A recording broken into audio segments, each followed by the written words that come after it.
Irène a donné des perceptions très détaillées lors de son coma, alors qu'elle était non-voyante au moment des faits. J'ai vu ma mère qui rentrait dans la pièce, qui a tenu les barres au bas du lit, et puis qui lui a dit « mais dans l'état où elle est, qu'est-ce qu'on va devenir avec une fille aveugle? En plus, son cerveau est touché, les médecins l'ont dit. Elle restera idiote, qu'est-ce qu'on va faire avec ?» La recherche de Kenneth Ring et Sharon Cooper sur les expériences au seuil de la mort chez les aveugles a montré que ces derniers bénéficient lors de leur expérience d'une forme de perception visuelle. Il semble s'agir plutôt d'une perception holistique, qui allie le voir au savoir, un peu comme si la personne avait accès non seulement à une vision, mais à une omniscience qui va bien au-delà des informations qu'une perception visuelle peut fournir. Un expérienceur aveugle l'a décrit ainsi. « Ce ne sont pas mes yeux qui ont vu, mais mon esprit. » Et arrivé à la salle de radiologie, il s'est passé quelque chose d'assez étonnant. C'est qu'ils m'ont laissé tomber par terre. En me mettant sur la table, ils m'ont fait tomber par terre. Donc, là encore, ils n'avaient pas conscience que je souffrais et que j'étais vivante. Et donc, ils m'ont déshabillée et ils ont pris mes bijoux. Et il y a un homme qui a dit à l'autre, je prends les bijoux, je les mets dans la poche de la blouse, tu t'en rappelleras.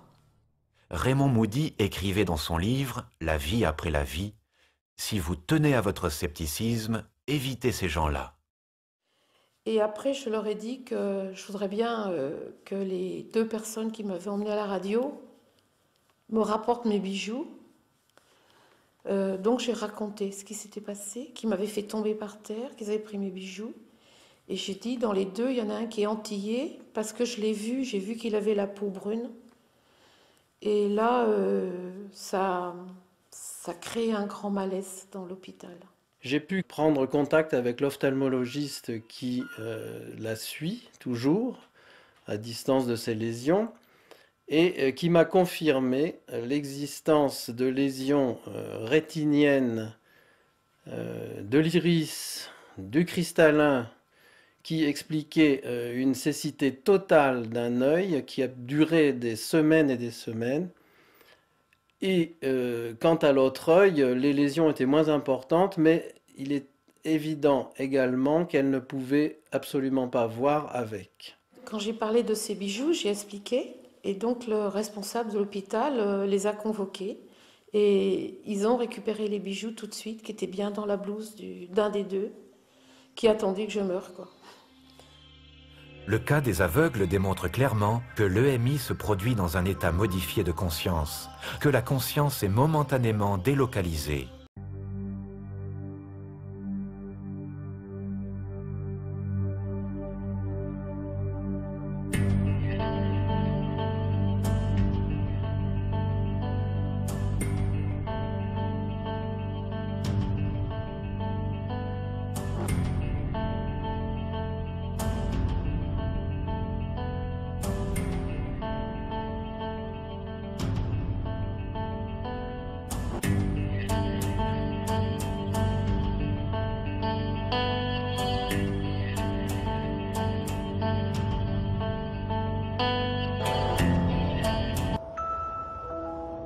Mais si les expériences de mort imminente changent la vie des gens, elles vont même jusqu'à faire des miracles.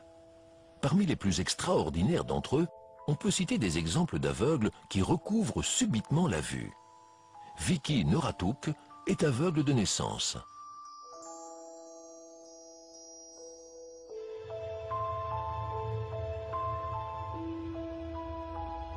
Je n'ai jamais vu quoi que ce soit de ma vie.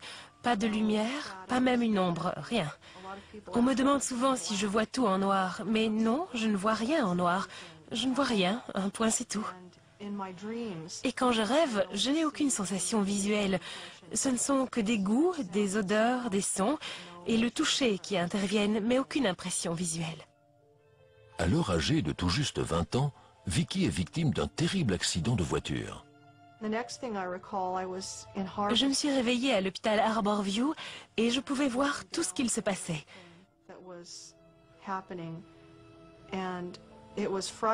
C'était très angoissant parce que c'était la première fois que je pouvais voir les choses. Ça m'a vraiment fait peur au début. Et finalement, j'ai reconnu mon alliance et mes cheveux. Et là, j'ai fini par me dire, est-ce que c'est mon corps que je vois là?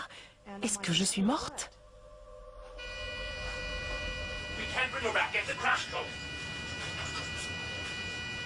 Et ils n'arrêtaient pas de dire, on n'arrive pas à la ramener, on n'arrive pas à la ramener. Ils étaient en train de se démener sur ce corps dont je venais de découvrir qu'il m'appartenait. Et moi, je regardais la scène avec le plus grand détachement du monde. Je me demandais aussi ce qui les bouleversait autant. De toute façon, je n'étais plus là. Et il n'y avait aucune chance qu'ils m'entendent. Et à peine avais-je pensé ça, que je me retrouvais à flotter au plafond comme si de rien n'était. C'était merveilleux, une sensation de liberté sans avoir peur de me cogner dans quoi que ce soit. Et en plus, je savais exactement où j'allais. Ensuite, j'ai entendu le son d'un carillon, un des sons les plus extraordinaires qu'il m'ait été donné d'entendre. Ça passait des sonorités les plus aiguës aux sonorités les plus graves.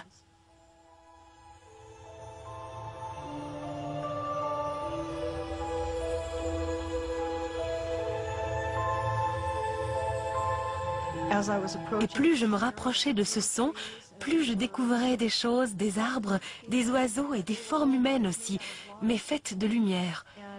Je voyais très bien maintenant, et c'était magnifique. J'étais vraiment bouleversée par tout ça, parce que je n'avais jamais imaginé ce que pouvait être la lumière.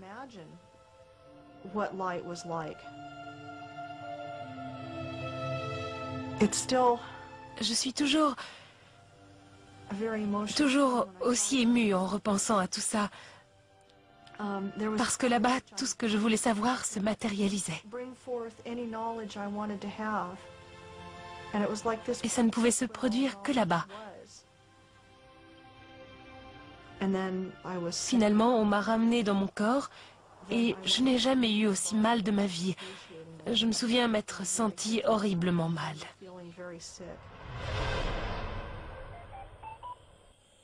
Le cas clinique de Vicky sous-entendrait que son esprit a continué de fonctionner alors que son cerveau ne pouvait pas lui fournir l'information visuelle. Et pourtant, elle pouvait quand même voir.